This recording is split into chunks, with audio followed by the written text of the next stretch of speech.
Masya Allah ya. Ada istilah namanya, maaf loh, bodoh syar'i. Napa? Bodoh napa? Syar'i. Artinya bodoh tapi yang bersifat apa? Mendapatkan dispensasi. Bodoh syar'i bahasa kula piyambak niku. Contohnya, orang tidak tahu kondisi dia di ujung gunung, jauh dari area masjid, musola, area pengajian, area ustadz atau kiai. Nah, itu diantara namanya bodoh yang dimakfu, bodoh yang diuduri, bodoh yang mendapatkan dispensasi. Atau orang baru masuk Islam, karena otomatis kan baru masuk Islam kan banyak kekurangan-kekurangan. Nah, ini dimakfu. Oh maaf, ternyata salat saya salah, wudu saya salah. Oh kamu posisi di mana? Ujung sana, gunung. Wah, nggak pernah lihat ustadz atau kiai. Wah, itu makdur. Atau dia baru saja mau masuk Islam. Selain dua contoh ini, nggak bisa dihukumi bodoh syar'i. Kenapa? Artinya nggak ada sifat ma'fu, itu nggak ada. Semisal nih, maaf lo ya, di antara kita ada yang mengatakan, "Loh, ternyata wudhu saya keliru." Anda di mana? Saya di GKB. GKB ini majelis taklim. Kenapa nggih? Dan ulama mengatakan kualitas daerah itu letaknya ada pada masjid dan musola. Nek masjidnya makmur, musolane makmur, majelis taklim di mana-mana, itu menunjukkan daerahnya daerah berkualitas. Namanya lokasi hidup, namanya daerah yang hidup. Nah, kalau si fulan ini berada di GKB, maka mestinya ketika dia mau wudu, mau sholat, jangan langsung wudu sholat, tanyakan dulu bagaimana cara wudu, bagaimana cara sholat. Makanya saya sering membuka pertanyaan supados mungkin ada sebagian yang ingin ditanyakan. Oke, itu gambaran dua. Oke.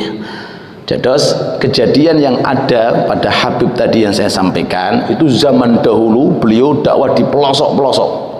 Banyak orang-orang pelosok-pelosok desa yang tidak tahu tentang urusan agama. Tapi kita semuanya berada di daerah mana? Daerah perkotaan. Insya Allah hal yang perlu kita kondisikan, ayo kita sebelum melangkah ibadah, yuk kita tanyakan dulu ilmunya, atau kita pelajari dulu yang namanya ilmunya. Dua, tadi kitab yang disampaikan Uqudul Lijen, Masya Allah, itu kalau bisa setiap orang tua yang ingin menikahkan anaknya, tolong dikasih kitab namanya Uqudul Lijen, karena itu kitab untuk untuk mempersiapkan bagaimana dia menikah, kemudian bagaimana dia itu menjalani rumah tangga. Gitu oke. Nah, sampai kemarin tadi kejadian disampaikan. Ada orang sudah berhubungan di luar nikah. Ya napa niki? Sudah berhubungan di luar nikah, bahkan sudah hamil di luar nikah. Oh, piye carane ini? Gitu. Ya. Islam punya teori. Islam punya sistem. Nah niki sinten niku? Yai Hasan ahlinya. Beliau ngurusi di Mahkamah Agama. Nggih. Kalau yang saya pelajari, mungkin nanti Yai Hasan bisa mengoreksi itu. Anak yang hasil di luar nikah ini nggak punya wali, nggak punya apa? Walinya ke wali hakim, karena bukan bapaknya, Cuma harus pakai sistem. Jangan diobral. Assalamualaikum warahmatullahi wabarakatuh. Ingkang dimuliakan dini Allah. Ini perempuannya anak zina. Loh. Pakai sistem menutupi aib. Menutupi apa? Aib. Dipoles cara bagaimana sekira masyarakat tahu bahwa orang tuanya mewakilkan kepada hakim. Koyok-koyok orang tua mewakilkan kepada hakim, padahal itu bukan orang tuanya. Nah, ini diantara cara untuk menutupi aib, karena ini adalah anak hasilnya di luar nikah. Ya, nggak punya hakim. Hakim mana? Bahkan dinisbatkan kepada bapaknya tidak.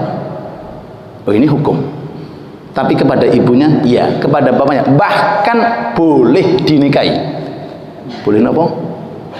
Dinikahi. Tapi masa mentolo, Pak?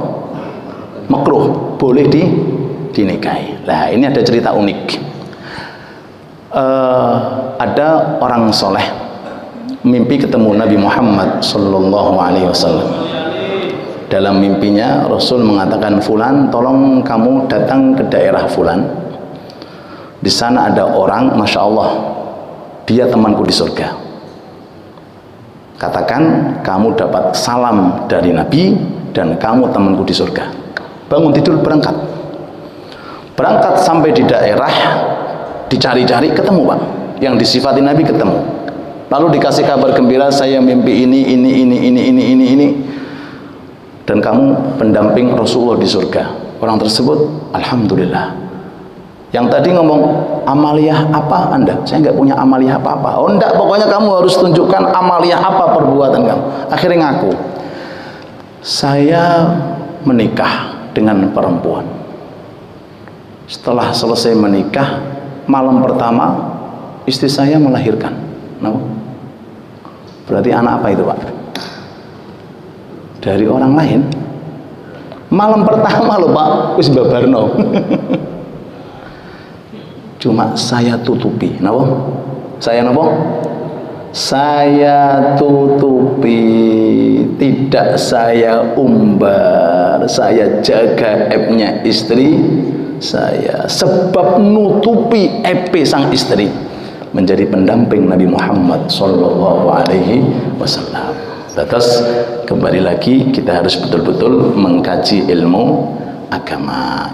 Yang sudah berlalu insya Allah dimaafkan oleh Allah dan diampuni oleh Allah, dan kedepannya mari kita kondisikan keluarga kita, kerabat kita, khususnya anak-anak kita untuk mempelajari ilmunya Allah. Wallahu ta'ala alam.